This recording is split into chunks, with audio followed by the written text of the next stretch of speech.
Hello बच्चों, let's see the question. The question says a light ray from air is incident as shown in this figure at one end of glass fiber, that is the refractive index is 1.5, making an incidence angle of 60 degree on the lateral surface so that it undergoes a total internal reflection.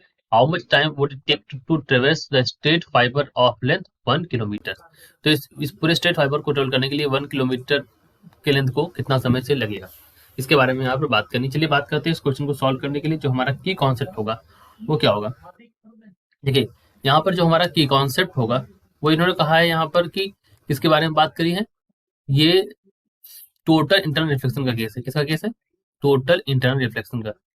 So total internal reflection case के लिए अगर मैं बात करूं, so for the case of total internal reflection, ठीक है, इसके लिए जो एंगल ऑफ इंसिडेंस होना चाहिए वो क्या होना चाहिए, that should be either greater than और इक्वल टू क्रिटिकल एंगल। ठीक है, यहाँ पर ये होना चाहिए, अगर मतलब अगर इक्वल्स टू रहा तो वो 90 डिग्री दे देगा, और इससे थोड़ा ज्यादा हो जाएगा तो क्रिटिकल एंगल से ज्यादा हो जाएगा इंसिडेंस, तो टोटल इंटरनल रिफ्लेक्शन हो जाएगा। इन्होंने एंगल ऑफ इंसिडेंस दिया है 60, तो हम कह सकते हैं कि that when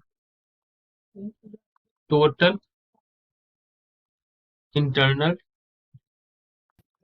reflection takes place, जब टोटल इंटरनल रिफ्लेक्शन होता है क्या होता है उस केस में, टेक्स प्लेस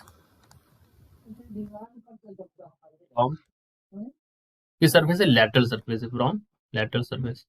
जैसा क्वेश्चन में दे रखा है वैसे ही हम इसको मेंशन करेंगे यहाँ पर, that is from lateral surface.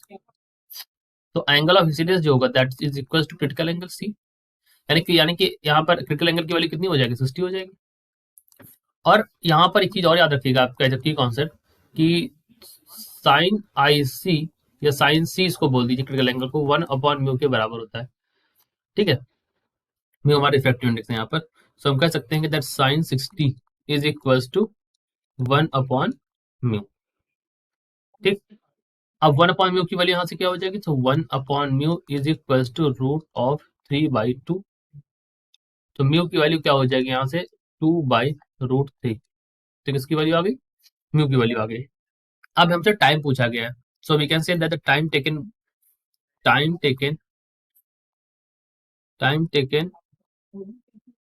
यहाँ पर कितना टाइम टेकन हो जाएगा, टी इज इक्वल टू क्या हो जाएगा, म्यू एक्स बाई सी। ये वैल्यू हो जाएगी टाइम टेकन किसके बराबर हो जाएगा, म्यू एक्स बाई सी के बराबर हो जाएगा। ठीक, अब आपको यहाँ पर म्यू एक्स बाई सी की वैल्यू रखनी है। सो म्यू म्यू की वैल्यू कितनी है यहाँ पर, the value of mu is 2/√3। ठीक, और यहाँ पर एक्स की वैल्यू √3 मतलब 10⁻³ डिवाइड बाई, और मतलब ये यहाँ पर वॉट एयर का है यहाँ पर। ठीक है, और डिवाइड बाई 3 इंटू 10⁸ 8, क्योंकि 1 किलोमीटर है ना, 1 किलोमीटर का हमने इसमें मीटर में बदल दिया। ठीक है, तो 1 किलोमीटर मीटर बदला तो 1000 हो गया, मतलब 10⁻³ लिख दिया यहाँ पर। तो आप इसको कैसे सॉल्व करेंगे, यहाँ पर सॉल्व कर लेते हैं इसको, तो ये हो जाएगा 2/3√3 इंटू 10⁻, ये हो जाएगा -5। तो आप इसको लिख सकते हैं, सॉल्व करने पर ये वैल्यू आ गई 3.85 माइक्रो सेकेंड। ठीक है, मतलब 10⁻⁻6 सेकेंड। तो ये वैल्यू आती है हमारी यहाँ पर 3.85। तो ऑप्शन में देखिए, ऑप्शन नंबर डी हमारे यहाँ करेक्ट आंसर है, that is 3.85 micro second. Okay, तो एक बार फिर से समझ लेते हैं। इन्होंने कहा था यहाँ पर इंसिडेंट के लिए टोटल इंटरनल रिफ्लेक्शन हो रहा है, टोटल इंटरनल रिफ्लेक्शन के लिए हमने एक कंडीशन लगाई। यहाँ पर हमने कहा क्रिटिकल एंगल जो है वो एंगल ऑफ इंसिडेंस के बराबर होगा, यानी कि एंगल ऑफ इंसिडेंस की जो वैल्यू है वो यहाँ पर क्रिटिकल एंगल की वैल्यू हो जाएगी। तो इसी का यूज करके हमने इसको सॉल्व किया यहाँ पर, वो सॉल्व करके फिर हमने म्यू की वैल्यू निकाली, और म्यू की वैल्यू निकालने के बाद फिर हमें निकालना था टाइम। तो time is equal to distance जो होता है वो कितना होगा, mu into x by c. ठीक है, mu into x by c हमने लगाया यहाँ पर, तो यहाँ पर ये वाली वैल्यू आ गई। बिकॉज ये कैसे लगाया, ये देख लीजिए यहाँ पर, distance time equal distance upon speed. ठीक है, और v इज इक्वल टू क्या होगा, v इज इक्वल टू हो गया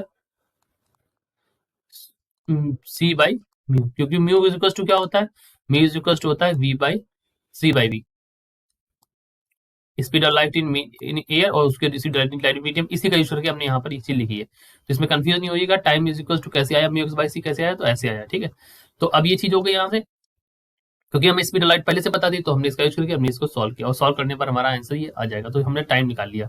So this is our answer. I hope you understood it well. Best of luck.